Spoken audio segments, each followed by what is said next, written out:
Hello everybody. Welcome back for another video. Hope you're all doing great. Hope you're all doing fantastic and that you're all having a wonderful day. Don't forget to follow me on Facebook. There's a link in the description below. And without any further ado, let's jump right into it. The video might get a little bit intense. The video should not get intense, but it might get a little intense. There's just a lot happening right now. Where we are right now in the market seems to be, at least at the time of me making this video, a very good place. We've had a lot of news in the past 2 weeks. It's definitely just been around 2 weeks. There was a heavy expectation of a rally towards the end of 2024. And then that turned into the expectation of there being what people call a Santa Claus rally, which is where historically we've seen before prices of Bitcoin in the wider market do tend to move up around Christmas time, similar to Thanksgiving, as I was telling you before, also a few weeks ago. One of the general theories is that people gather with their families on Thanksgiving and on Christmas, and someone at the table brags and talks about the market and cryptocurrencies and how much money they've made. Other people in their family decide that they also want to make money. They open their phones, they download Coinbase, that entire loop. Money goes into the market, prices go up, Santa Claus rally. That did not transpire, but while that was also taking place, a number of companies, a large number of companies were purchasing Bitcoin. It's a very weird time for finance, for the planet, for economics, for kind of everything. We're still in that really weird, and we probably will be forever. I don't think this is actually going to change. If you want to hear the 100% truth, I think a lot of people for the next couple of decades will continue to ignore Bitcoin.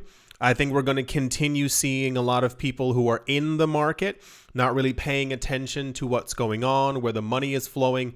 People will continue to sell their coins. I've seen a couple of people in the last few weeks on Twitter, whenever I decide to scroll more than usual, announcing that they're tired, that they're selling their coins. It's been a good run, that kind of thing. Not even analysts, just people who've been in the market for a while. There's a constant impatience that takes over a lot of people, and I understand why. I completely get it.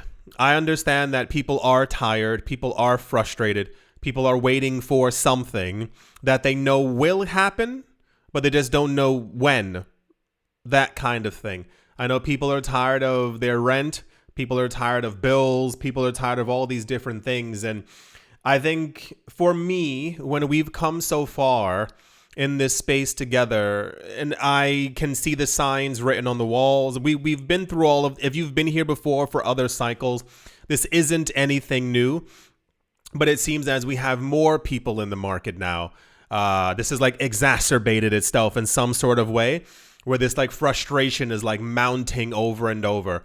And I think in part it's because people know how the world is. They know what's going on. And I think all of us in some way are trying to shield ourselves from the incoming storm that we know is going to be.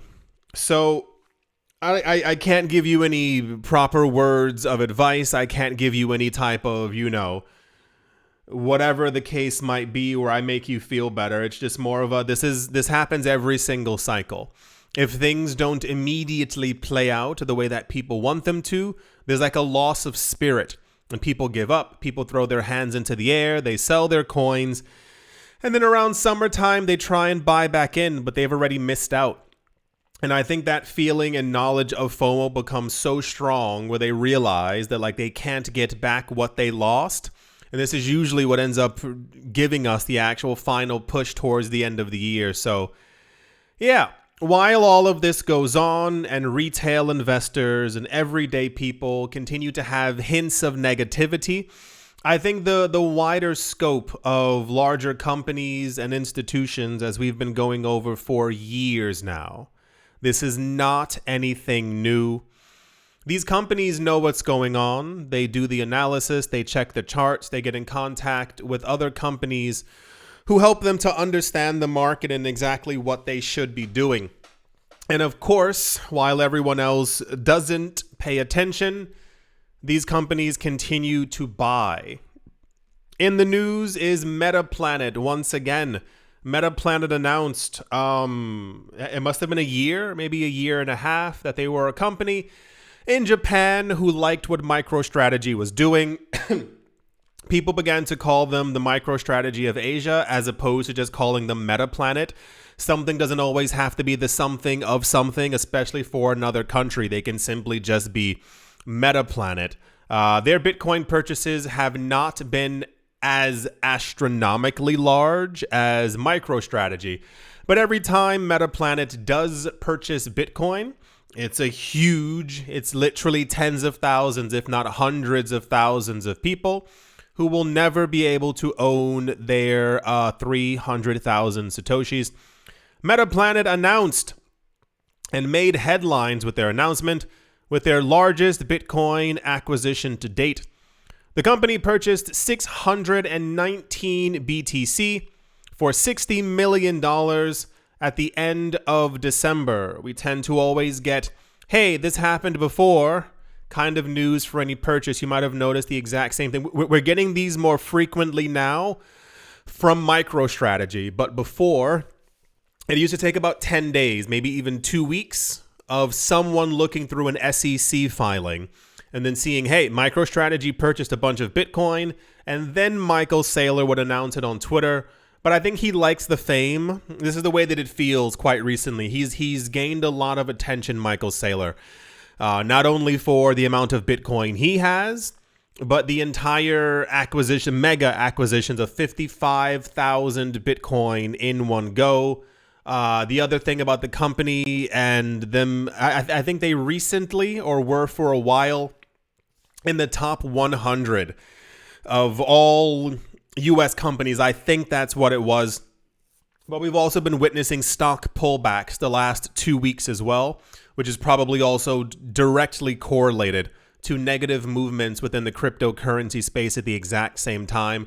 We might get into it. We'll see how far we come in this video. But a lot of the world's economy is buckling.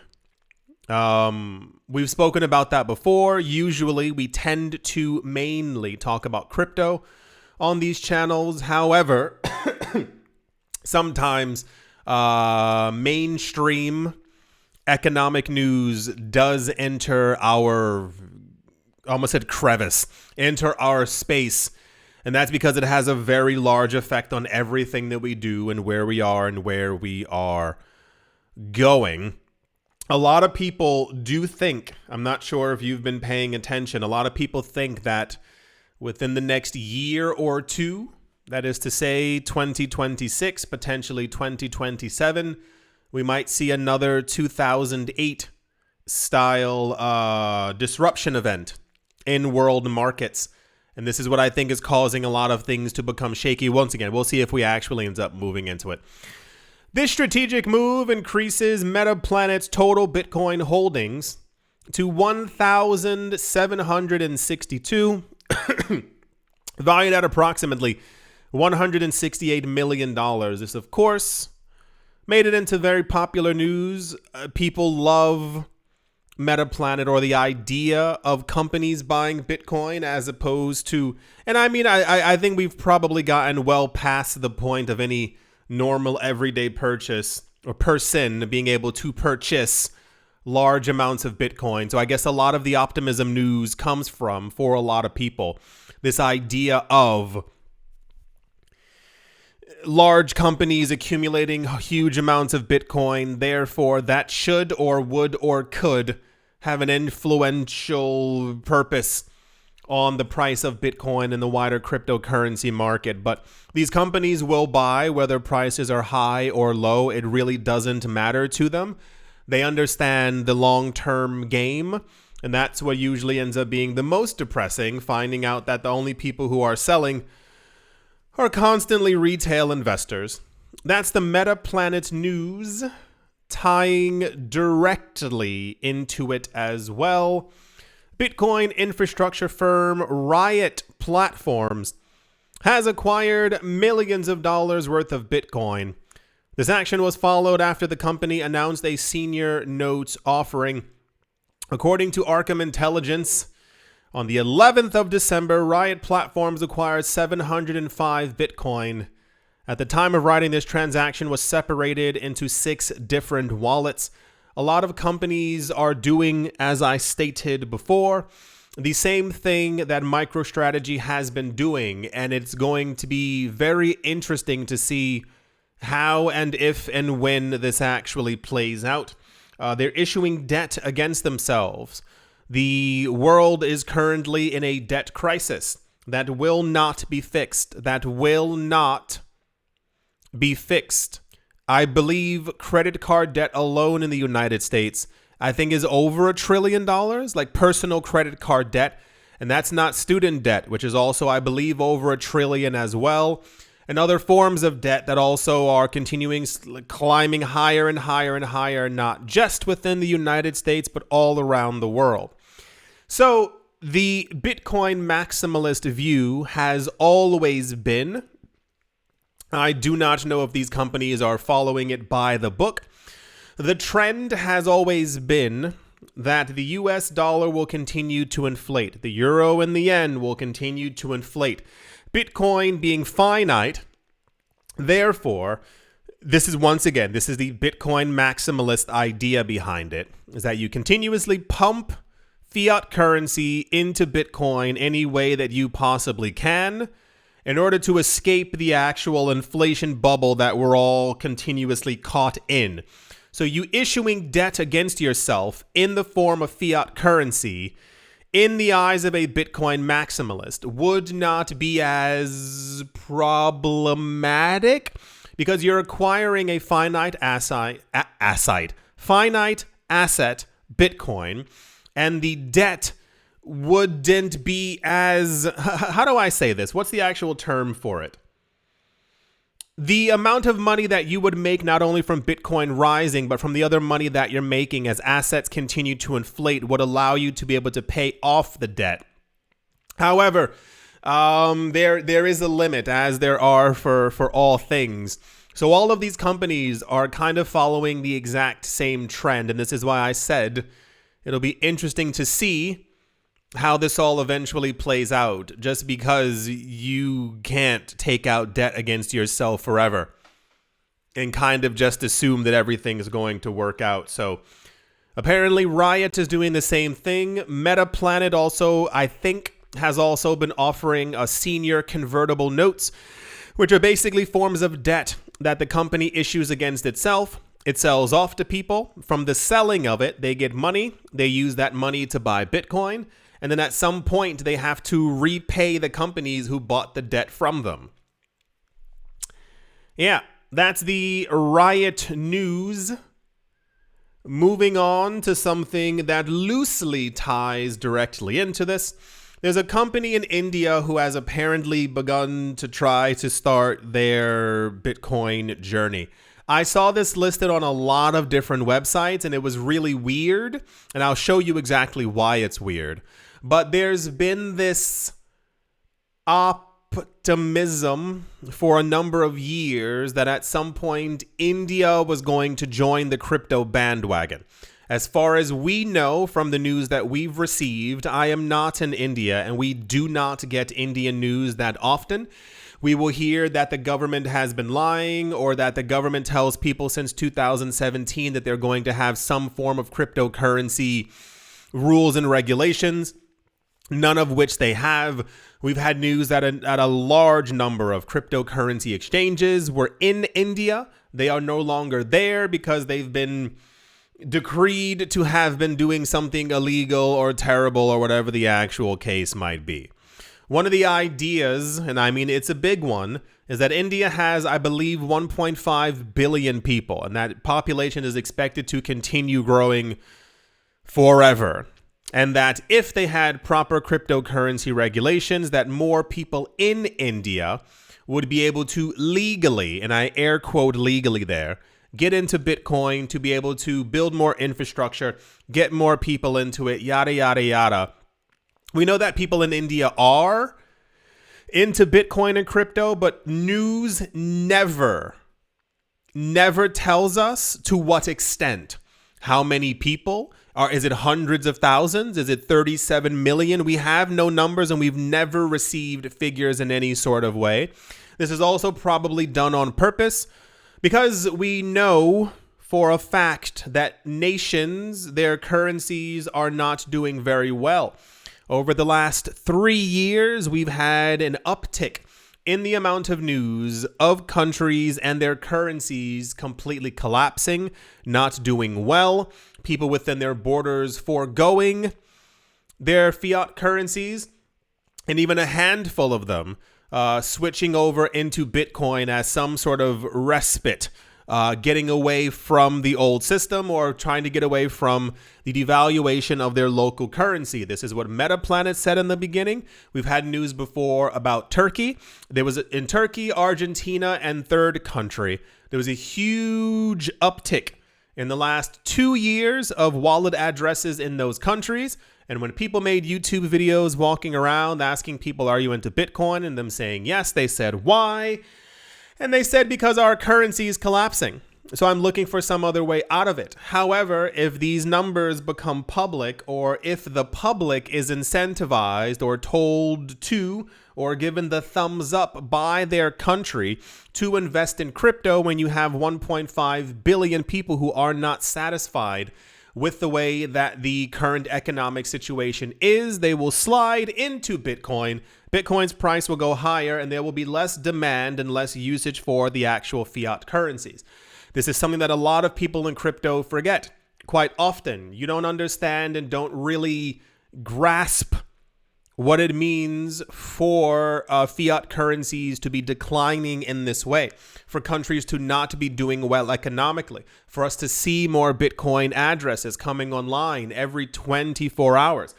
We keep getting higher and higher numbers, and we're seeing that around the world, as we heard a couple of days ago from that analyst who predicted, I think he said 10 years. He's predicting over a billion, it was well over 1 billion people being into Bitcoin, I think, within the next 10 years. And it's kind of this, the infrastructure is collapsing in a multitude of ways. I find it weird that that's no longer like a talking point for a lot of people in crypto.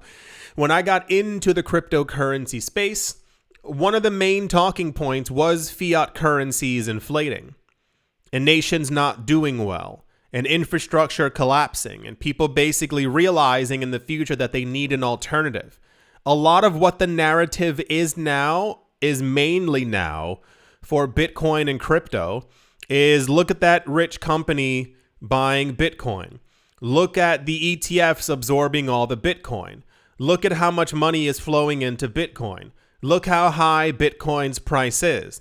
Did you hear about the news about the ETFs buying more Bitcoin? It's nothing about, not that it's not reality, but everyone focus. But I think also we've been taught our entire lives to kind of worship the wealthy and worship the rich. And none of that is truer than in the United States.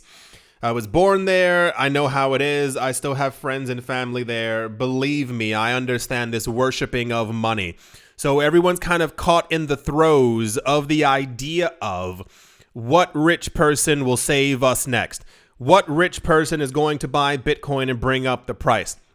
As I told you 2 weeks ago, there was another thing where MicroStrategy purchased even more Bitcoin, and I think the price fell the next day, and crypto Twitter was like over it. Like people couldn't understand what didn't they just buy? And it's this kind of like you worship the rich who don't care for you as opposed to helping your neighbor and yourself to do better. Rich people don't care about us. They don't want us in this. They don't. They've said it before. They've said it about all markets. Rich people don't want us here. They don't want us making money. We are meant to be consumers. We are not meant to be the people who have the money, who create the jobs, or who buy the real estate, or who buy the land, or who buy the assets.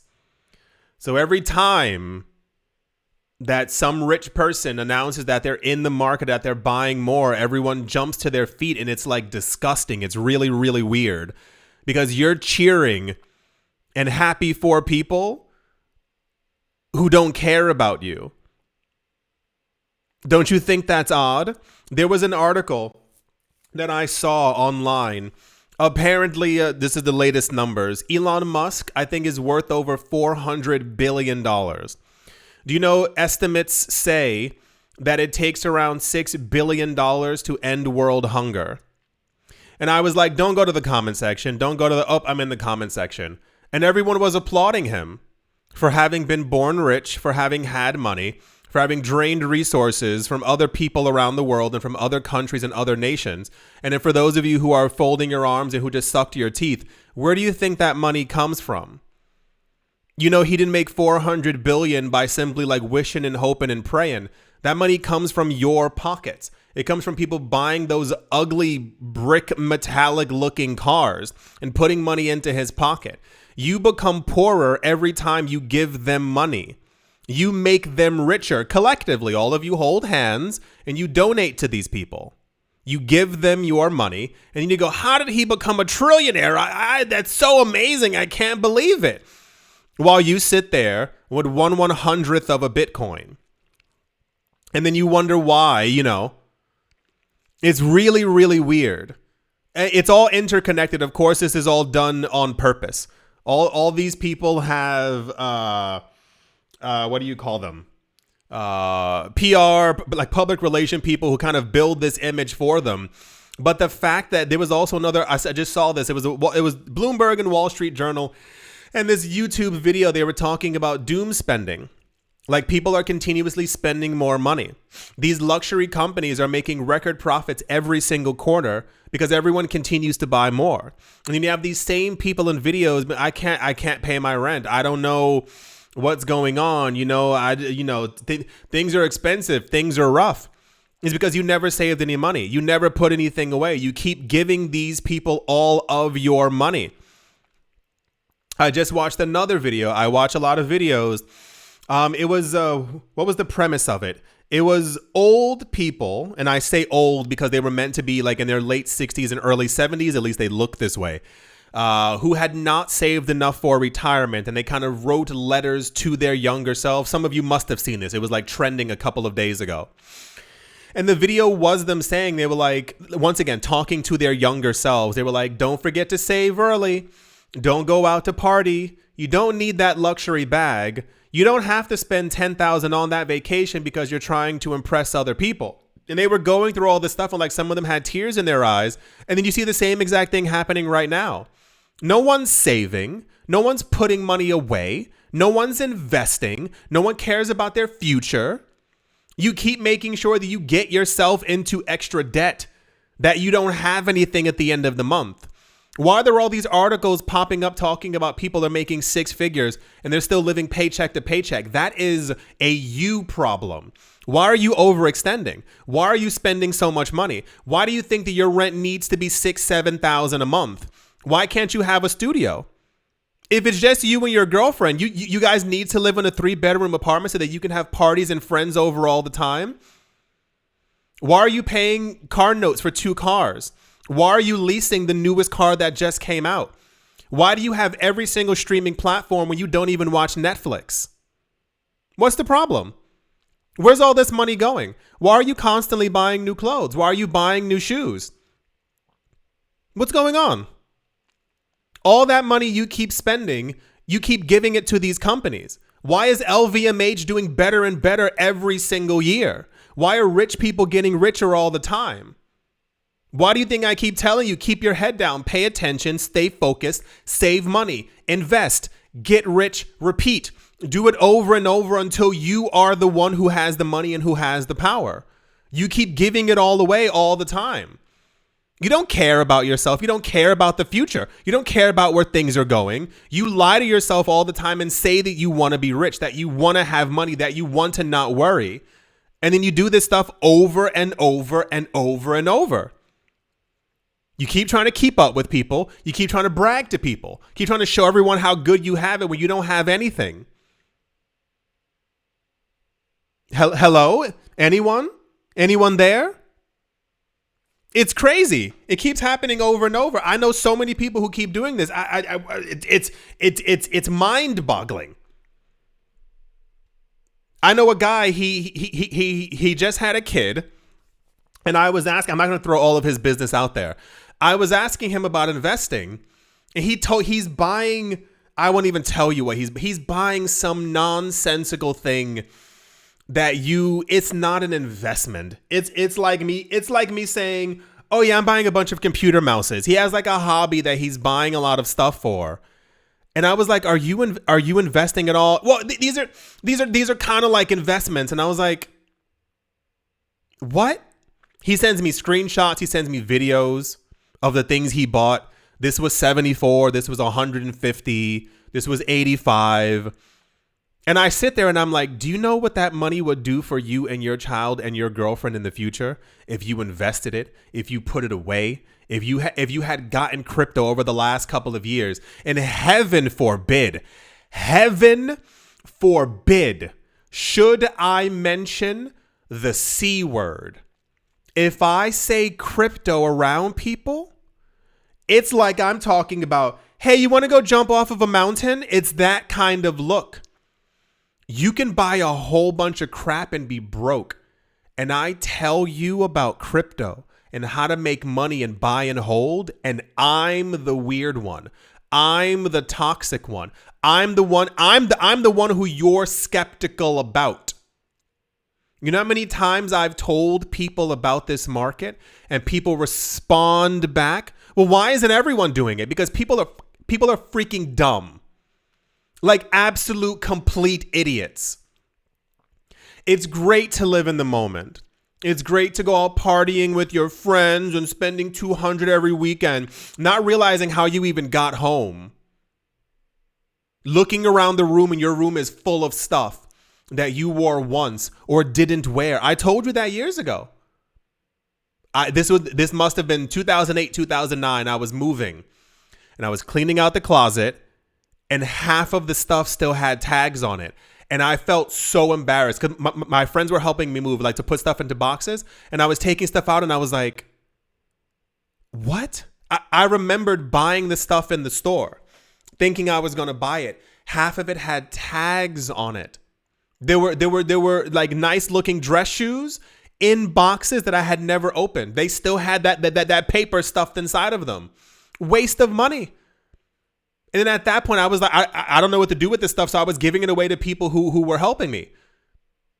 I should have taken money from my bank account and just thrown it into the wind. Found the train station and just said, hey, who wants money? Here. It's the equivalent of it. And then I think back at all that money. Had I, even back then in 2008, had I invested in stocks, anything. I could have invested across the board and made an immense amount of money. Even stuff that I knew.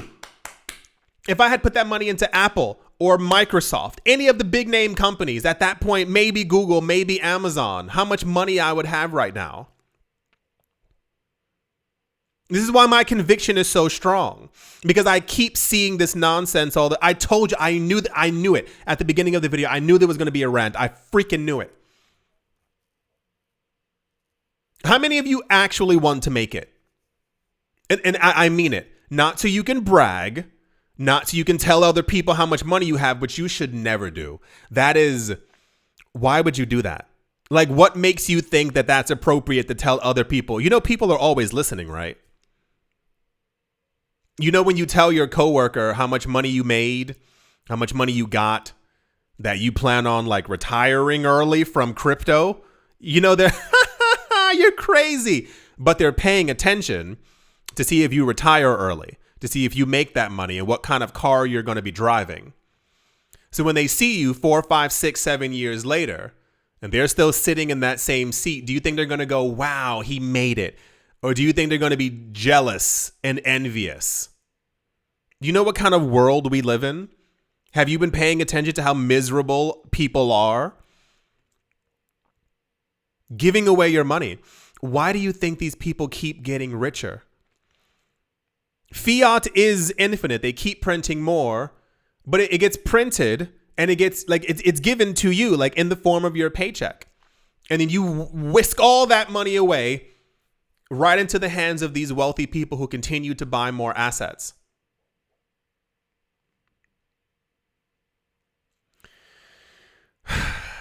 The news is, which I completely forgot about, is apparently there appears to be a company in India who has begun to buy Bitcoin. This made very popular news because, as we went over before, India is seen as kind of like one of the places where people really want things to get moving and going. However, I looked around and I could not find any numbers for how much Bitcoin they actually bought. A company called Jet King Infotrain. That is the craziest name I've ever heard in my entire life. Jet King Infotrain? You can change the name of that company. This is apparently a 77-year-old IT training company. Jet King Infotrain has $5 million market cap and $2 million in annual sales, has become the first publicly listed Indian firm to adopt Bitcoin as their primary treasury reserve asset. Yada, yada, yada, so and so and so. Jet King Infotrain, whatever. Yada, yada, yada, so and so and so, blah, blah, blah, blah, blah. And here's the actual listing on their, I assume this is their SEC listing. I don't know exactly what this is. I have no idea what this is. But I could find nowhere how much Bitcoin they actually bought. Thousands of websites were discussing that they did and that they're going to be using it as a treasury reserve, similar to MicroStrategy and MetaPlanet and yada yada. But nowhere could I find how much that they purchased.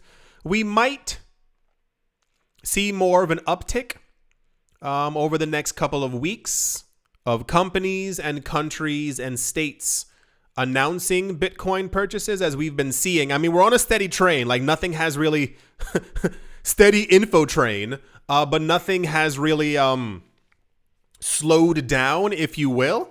It just, I'm expecting more things to kind of pick up at the same exact time. All the Bitcoins being purchased, all the Bitcoins being taken away. I remember making videos on money rules 2 years ago, beginning to talk about, like, I was like, I don't think there's a lot of Bitcoin left. And like the way that people like treated me in the comment section was so weird that I was just kind of like this, like, I just simply couldn't understand or didn't know exactly what was really happening in the market. And it's like, good luck, everybody. Good luck, good luck, good luck, good luck, good luck. Because the rich people own everything. They're continuing to buy and accumulate everything. There will be nothing left. You will own nothing and you will be happy. I hope that you all enjoyed. Hope you all are having a great day, morning, afternoon, evening, wherever you are, wherever you might be. I do hope it's absolutely fantastic. Thank you all once again for watching, listening, liking, commenting, and supporting. And I will most certainly be talking to you all soon. See you.